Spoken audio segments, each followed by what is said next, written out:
Hi, my name is Ribel Machas and I'm reporter of Two Worlds.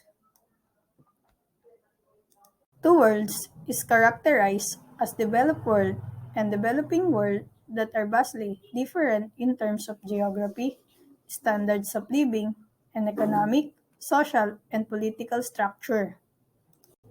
It is easier to define the developed world, which includes the modern industrialized nation of Europe and North America, as well as Japan, Australia, and New Zealand. The developing world includes most of the nation of South Asia, Latin, and Central America, Africa, and Middle East. Putting it another way, the developed world comprises the nation of Northern Hemisphere, while the developing nations are concentrated in the Southern Hemisphere. For example, consider the life circumstances of two different peanut farmers, one in the American state of Georgia and the other in the West African nation of Senegal, both internationally important regions for the commercial production of peanuts. The Georgia grower cultivates about 540 acres of peanut and another 650 acres of corn. His fields are prepared by a large tractor and he uses improved varieties of seed and fertilizer that have been developed by government-sponsored research. Pesticides are sprayed on his crop from an airplane and the crops are harvested by a mechanical combine which separates the peanut for drying.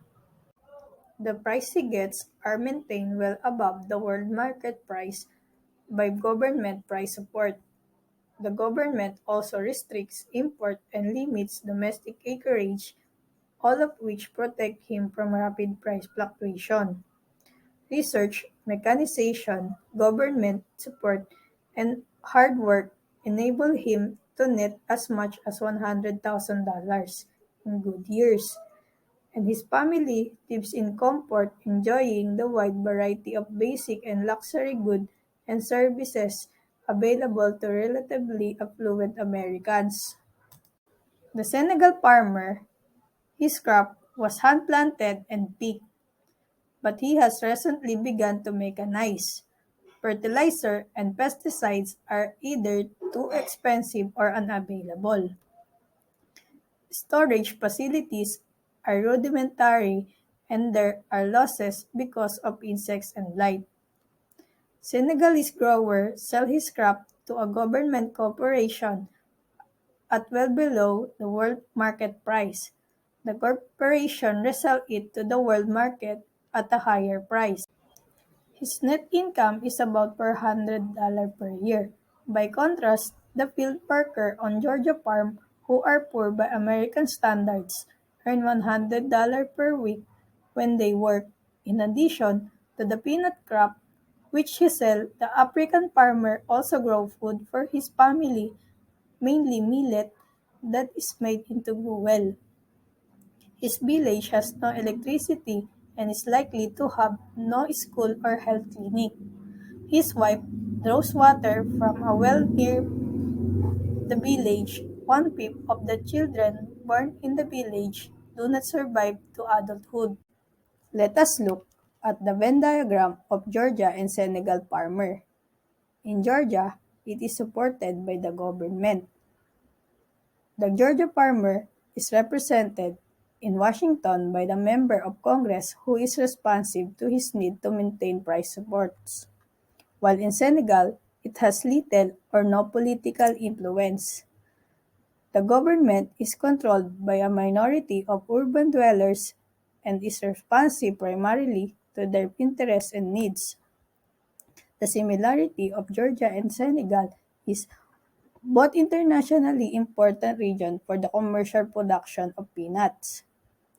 In both America and Senegal, the political process affects and distort the economic process.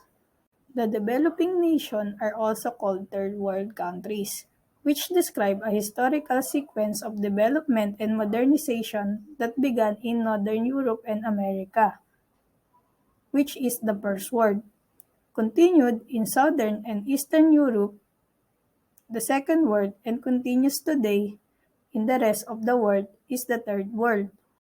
In third world, they are economically similar because compared to the developed nation, their economies are less productive, are more likely to be dependent on a single or a few commodity exports, and have relatively large subsistence economic sector. Beyond that, they differ significantly. Some have vast natural resources like Brazil, the Democratic Republic of the Congo. Others are virtually barren of usable natural resources like Central African Republic. Sa kabila ng pagkakaiba ng Third World, importante pa rin na malaman mo na sa pagdaigdigang batayan, marami pa ring nabubuhay gaya ng Senegalese farmer kaysa sa Amerika. Marami pa ring populasyon ang hindi maunlad na bansa, tulad ng nakatira sa mga squatter area dahil para sa kanila hindi totoo ang pag-unlad. Their lives were described by a noted Asian economist demographer as having barely enough to eat and rarely have enough potable water. Health services are thinly spread. When work is available, pay is low, and conditions are close to intolerable. Insecurity is permanent. There are no public system of social security to condition the malnutrition, illiteracy, disease, high birth rate, underemployment, and low income close off in turn each avenue to escape.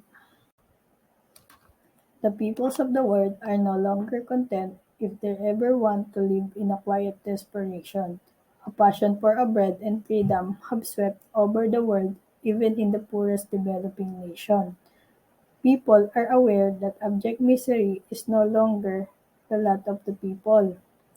They do not want to surrender their cultural uniqueness to the force of change, but they universally want development in terms of better material security, literacy, health, and life expectancy.